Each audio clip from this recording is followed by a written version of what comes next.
नमस्कार, मैं खुशी और आप देख रहे हैं राजधानी न्यूज। आइए नजर डालते हैं आज की बड़ी खबर पर। ताबूत में कैद होकर इजराइल जाएंगे सभी बंधक, हमास ने दी पीएम नेतन्याहू को चेतावनी।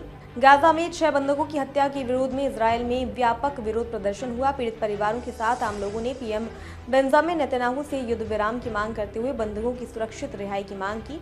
दूसरी ओर गाजा में 48 घंटे के दौरान इजरायली सेना की कार्रवाई में 24 फिलिस्तीनियों की मौत हो गई। वहीं गाजा में मारे गए अमेरिकी इजरायली बंधक हर्ष गोल्डनबर्ग पोलैंड को अंतिम विदाई देने के लिए हजारों लोग यरूशलेम की सड़कों पर शव यात्रा में शामिल हुए। 7 लाख लोगों ने किए प्रदर्शन। गाजा में हमास लड़ाकों द्वारा बंधकों की हत्या से इजराइल में लोग आक्रोशित हैं। बंधकों की सुरक्षा रिहाई में इजराइल सरकार की विफलता के विरोध में कई श्रम संगठनों ने सोमवार को हड़ताल का आह्वान किया था। सिन्हुआ एजेंसी के अनुसार देश भर में लगभग 7 लाख लोग प्रदर्शन में शामिल हुए। तेल अवीव की रैली में करीब 5.5 लाख लोगों ने भाग लिया। अंतर्राष्ट्रीय हवाई अड्डों पर भी इसका असर देखा गया। हजारों की संख्या में इजरायली प्रदर्शनकारी रविवार शाम को ही सड़कों पर उतर आए। बंधकों की मौत के लिए पीड़ित परिवार व अन्य लोग नेतन्याहू को जिम्मेदार ठहरा रहे थे। एपी न्यूज एजेंसी के अनुसार कुछ लोग पीएम नेतन्याहू के समर्थन में हैं। उनका मानना है कि सेना को हमास पर और दबाव बनाना चाहिए, जिससे वे बंधकों को रिहा करने पर मजबूर हो गए।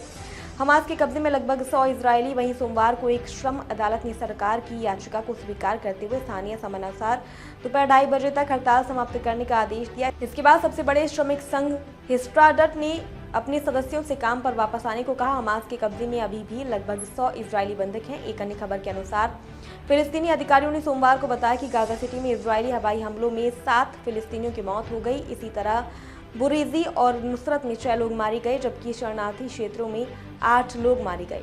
वहीं लाल सागर में पनामा के ध्वज लगे तेल टैंकर और व्यापारिक पोत पर यमन की ओर से मिसाइल और ड्रोन हमले किए गए। किसी के घायल होने की सूचना नहीं है।